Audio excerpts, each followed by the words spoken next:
ससुरारी में चला। ए भैया पहले के जमाने में लड़की लड़का छोट रहे तब बियाह शादी हो जात रहल।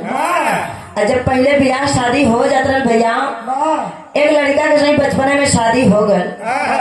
कुछ दिन समय बीतल बाबू, पिताजी स्वर्गवास के भैला हो, माई बीमार भैली। लड़का धीरे धीरे इधर जवान भैल, माई बीमार भैली। लड़का सोचले कि हम कमाई की खियाई की माई के दवाई करी, हम का करम। एक दिन विचार बनौलस कि हम चलब ससुराल, अपन दुल्हन के लिए आऊ। चलल ससुराल, लेकिन कैसे चलल भैया?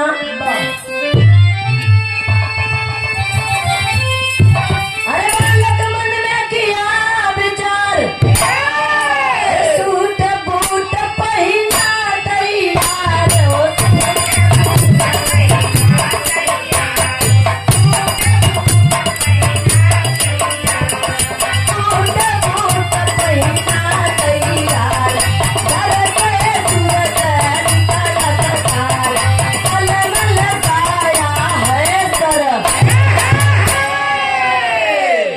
विचार कले मोजा जूता पैंट शर्ट चढ़ौले भैया ससुराल, कलम उलम लगा के टाई वही चश्मा ससुरारी चलल बा। जब ससुरारी चलल भैया, रास्ता में जात जात एक मंदिर भेटाल ह। और जब मंदिर भेटाल तो सोचले कि माई के दर्शन कर ली तब चली। अब गए माई दुर्गा के मंदिर रहल, दर्शन के नाम मनौती के मान दिला। कह माई अगर हमार दुल्हन विदा हो जाये बिना कवने के जात है तो हम अपन गर्दन काट के तोरे चरण में चढ़ा दे।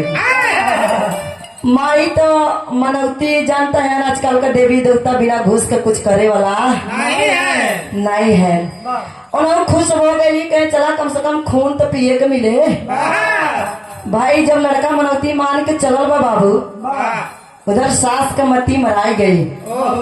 सास देखली कह रहे हमारा दामाद कैसे बिना कहने का आई गए। कह कैसा हीरा?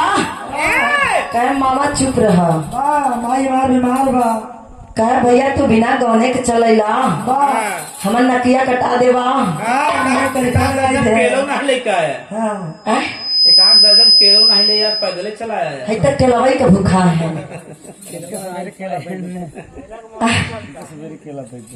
दीप ज्यादा खाती। ए भैया हो, सास जब कहनी तो लड़का कलस माई चिंता मत करा, हमार माई बीमार बा, हमार दुल्हन विदा करा था हम लेके जाब।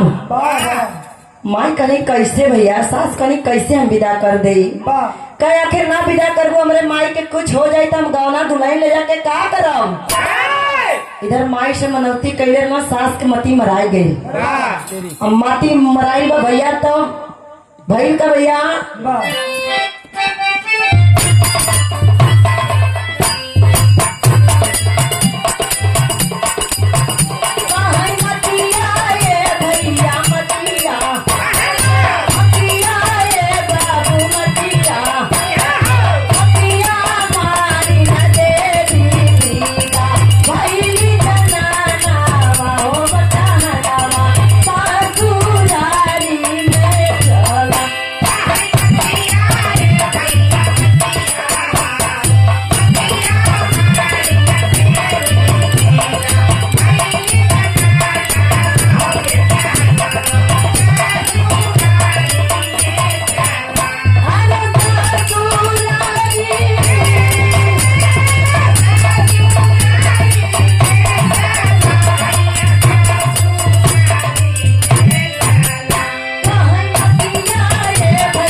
माई मती मरले ही सास के विदा भइल।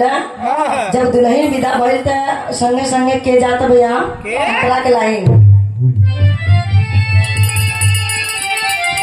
अरे भाई बहन को दिया मिठाई, अरे अपने मंदिर व्रत का जाइयो।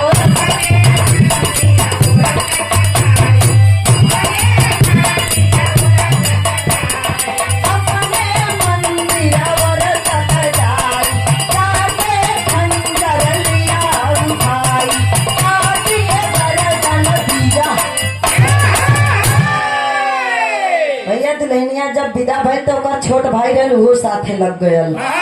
का हमहू चलब दीदी के साथे। हमारी में ए भैया हो, इधर जब आप दुल्हन लेके आल रास्ते में फिर वही मंदिर पड़ता है।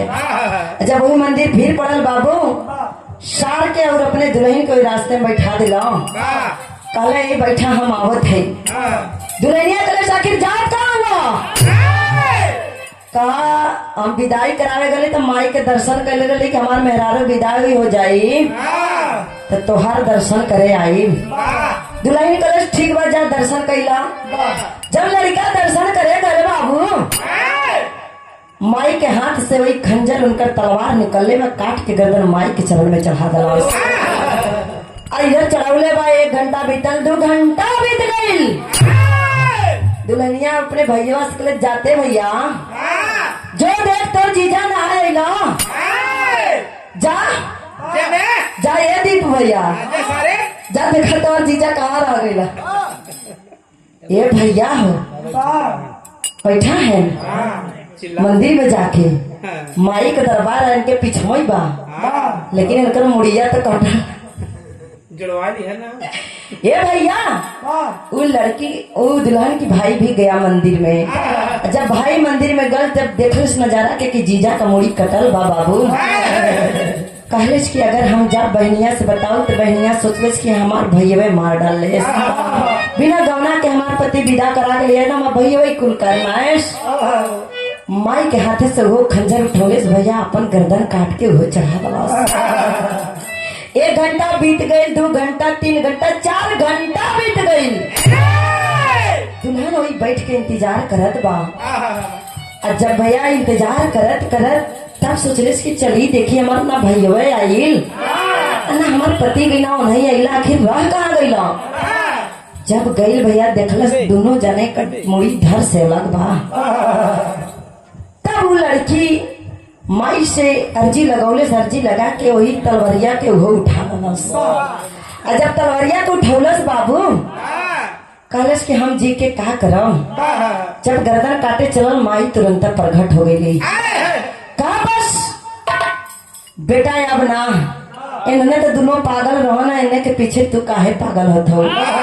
कहे माई अगर तोहरे दरबार में आके अगर मुड़ी कट गई हमारे पति भाई का माई रहलो दया ना बुझलू तो हम जी के का करम। ना तो हम नैहर के भैली ना ससुराल के भैली। इतना बात जब माई सुनली बाबू कली बेटी टेंशन ना करो। माई रोले माई से रोले बा लड़की कैसे रोले बा भैया लाइन।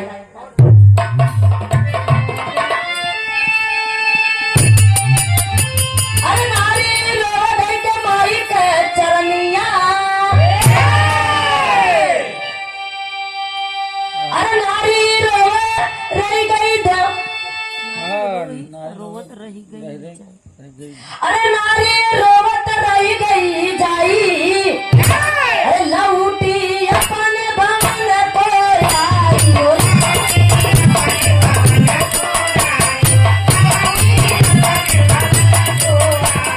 लौटी अपने भवन को आई, मैदानी रही गई, तेरी सब धर करे। जब लड़की रोवता तब माई कहे कि रो मत बिटिया, हम तेरे पति और भाई के जिंदा कर दे, लेकिन एक हमार बात सुन लो। तू अपने हथवा से ही धर के जोड़ दे, मुड़िया धर एक में कर दे, हम जिंदा कर दे। इतना बात सुन के वो दुल्हन घबरा जाती है बाबू। एकदम घबराहट में मुड़िया उठौले से भैयावा का अपने पति के घर में जोड़ दिलस। अब पति का मुड़िया अपने भैयावा के घर में और जब जुड़ले है बाबू तब माई कहने की बिटिया ई का कैलू, ई तो बड़ी गलती हो गई। कहे का करी माई का हो, कहे भाई के घर में पति का मुड़ी और पति के घर में भाई का मुड़ी जोड़ दिलू। कहे माई अब तो गलती हो गई लेकिन करल का जा। माई कहली कोनो दिक्कत ना, हम जिंदा करत है लेकिन कष्ट यह बा कि ये जन्म में तोहार मिलन ना होई। कहली जा अगले जन्म में तोहार मिलन होई बाबू। अगले जन्म में हुए भैया पपिया बनल और उन्हें दोनों मोर मोरनी भइले। लेकिन लास्ट लाइन लगे मास्टर कैसे,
चल